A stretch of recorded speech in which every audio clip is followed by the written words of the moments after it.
We can't talk about expressions of power in politics and art without talking about this phenomenal tomb of a Chinese emperor, Emperor Qin, or Shi Huangdi.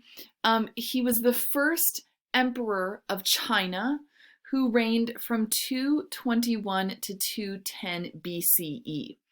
And what we see in the map in orange is the extent of his dynasty, the Qin dynasty, sometimes spelled Qin as well, and then the extent of China's borders today. He is the first to unite the empire, and he gave himself the title of imperial sovereign. He did things like standardized weights and measures, the writing system. He built roads to move his massive armies, and of course, the big construction points that we see on the map here too. He built major sections of the Great Wall. Now, let's fast forward to 1974. A farmer was working in his fields and found this tomb. And it is measured in acres. Look at the huge size of this tomb here in the photo. There are thousands of terracotta soldiers all standing in military formation. In fact, it's estimated that there are 7,000 soldiers in this tomb. They are all life-sized, ranging from 5 to 6 feet in height. And they were originally painted, that color of course has faded, to enhance the lifelike appearance of the figures. Let's look at a few more of these terracotta figures, all from Emperor Qin's tomb. You can see that we have members of the cavalry with their fully life-size horses. We see archers. We have infantrymen, and all of these soldiers in different factions have fully functional bronze weapons with them. So the archers all originally had a quiver of arrows and a bow. Now, terracotta itself, it's a version of clay, is not a luxurious material, but the massive scale of the tomb's construction is phenomenal. It must have taken hundreds of workers to complete this tomb. Think about the hundreds of tons of firewood needed to fire all these massive kilns to fire all of the clay figures. And what it seems is that there's a system of prefabrication. So figures were created by a system of prefabricated parts. There were different configurations of legs, different torsos, arms, heads, hands, and so you combine them in different ways to create all of these different combinations of figures with styles. For example, there's 8 different heads that scholars have determined, and facial features and hairstyles would be able to be customized. If we look at, for example, the archer, this is typical for an early Chinese archer to have this big giant top knot here. He's got the man bun on the top of his head. You don't want your long hair getting caught in your bow and arrow. Now, this is all for one emperor's tomb. It was never meant for public viewing. It was created and then buried to reassure one person who must have had a profound fear of death.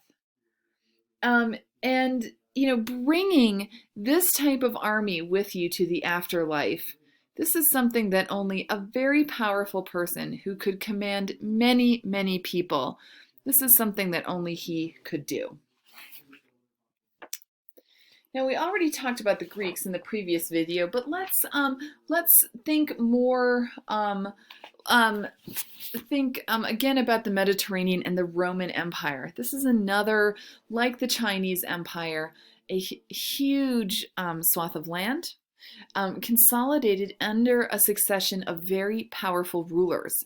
And in the map, we're looking at the furthest extent of the Roman Empire, and you'll notice they controlled the entire Mediterranean. Every shoreline of the Mediterranean was part of the Roman Empire in the 1st century CE, after the year 0. Now, there's a whole succession of dynasties, just as there are in the Chinese Empire. We're going to start with Augustus, who is part of the earliest dynasty, the Julio-Claudian dynasty. Now, we have a few different images going on here. Polycletus, you may think, oh, well, this is much older. This is a Greek sculpture known to the Romans. Remember, the Romans, they loved the Greeks. They wanted to copy everything the Greeks did. And Polycletus becomes, or Polycletus's spear bearer, becomes the model for this sculpted portrait of Augustus, of the Emperor Augustus. And we see the Augustus of Prima Porta here. A detail of this breastplate we're going to talk about in a second. And then on the right, isn't this fascinating? This is the Augustus of Prima Porta, a plaster cast, a reconstruction of him that shows us how this sculpture would have been painted. And so what we see, of course, what's missing in the Augustus today is all of that paint. It just doesn't stand the test of time. And so we have to imagine the Augustus wearing all of these kind of bright colors, bright red hair here. It really adds a completely different sense that we get from the sculpture the way we see it today. The head itself of Augustus is a true portrait. It's not idealized. We have, he has these goofy little ears that stick out. This is, his bowl cut here. This is also standard for Augustus. But look at his body. This is a highly idealized physique that we see. And so this is, I think, a really savvy combination of naturalism and idealism to create the image of a very, very powerful ruler. And let's look at this chiseled breastplate here. We actually see on the breastplate that the Augustus wears, of course, that denotes him not just as a political leader, but as a military one. We see this scene where Augustus, the gods are looking down from above. They're looking down at Augustus winning a major military victory. Now, this becomes, this kind of triumphant portrait becomes the model for successive Roman emperors. And so we're just going to skip ahead here at a few slides and look at the equestrian statue of Marcus Aurelius. Here we see again a Roman empire, a Roman emperor that's in control. He is shown with an idealized body, but a naturalistic portrait face. So we know Marcus Aurelius, for example, had all this curly hair. He wore a beard, and he's up on a horse. What a commanding presence to make. And every equestrian statue later of ruler on a horse in Europe or North America really can trace its roots back to this equestrian statue. This becomes the model for how to show a powerful military and political leader.